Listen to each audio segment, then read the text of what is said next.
हर रिश्ते की एक रूह होती है और उस रूह को आवाज़ देने आया है रूहानी रिश्ते। तो चलिए आज की कहानी शुरू करते हैं। लेकिन अगर कहानी दिल को छू जाए तो बस एक लाइक और सब्सक्राइब ज़रूर कर दीजिएगा और साथ ही बेल आइकन को भी दबा दीजिएगा ताकि कोई भी एहसास, कोई भी कहानी आपसे छूट ना जाए। तो कहानी को पूरा देखिएगा अंत तक।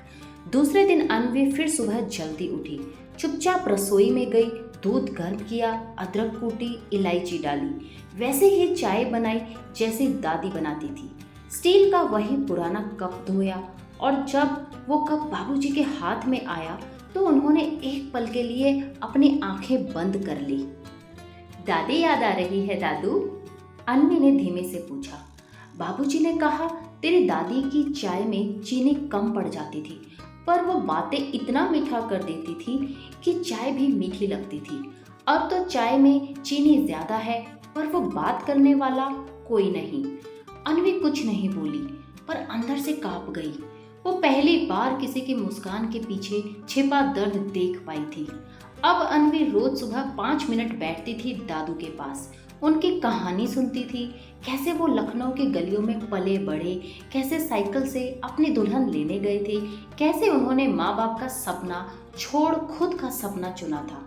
एक दिन आरव भी आया, कहने लगा, दादू आपने कभी पबजी खेला है? बाबूजी मुस्कुरा दिए, बेटा हम जिंदगी खेल चुके हैं, वो ही काफी है। आरव हंस पड़ा और पहली बार दादू की गोद में बैठा, जैसे बचपन में बैठता था। पर यह अपनापन सबको अच्छा नहीं लग रहा था। बहू ने एक दिन अन्वी को टोका, तो हर सुबह वहां क्यों बैठ जाती है? स्कूल लेट हो रहा है। पापा जी को डॉक्टर ने आराम करने को कहा है, बातें करने को नहीं। अन्वी चुप रही, लेकिन अब यह चुप रहना उसे अच्छा नहीं लग रहा था। उससे लगने लगा था कि बाबूजी को बीमारी नहीं, अपनापन चाहिए, दवा नहीं, दुआ चाहिए। उसी रात सौरभ बेटा भी घर देर से लौटा। बाबूजी लाइट बंद किए बिना ही सो गए थे। सौरभ ने देखा, डायरी खुली थी।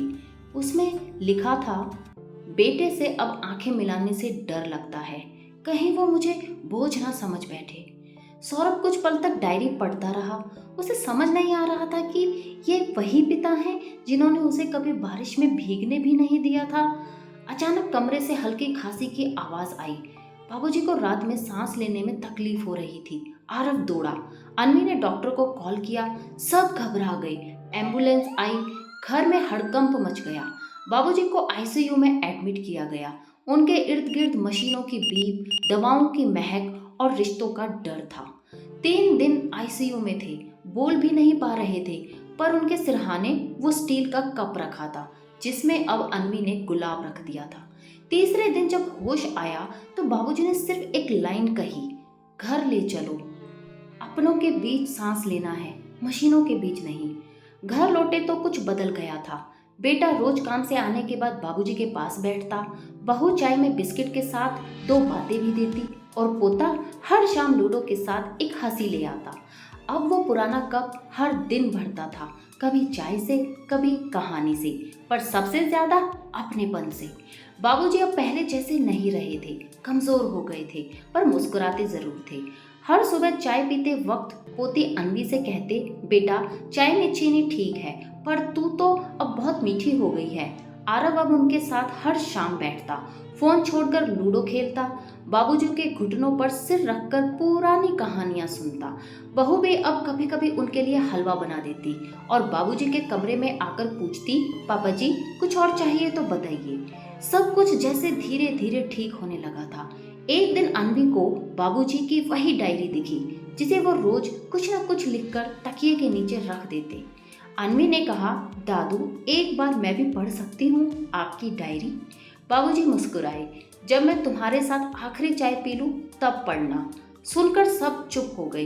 लेकिन कुछ हफ्ते बाद कहानी का लास्ट पार्ट कल आएगा, इंतजार कीजिए अगले हिस्से का।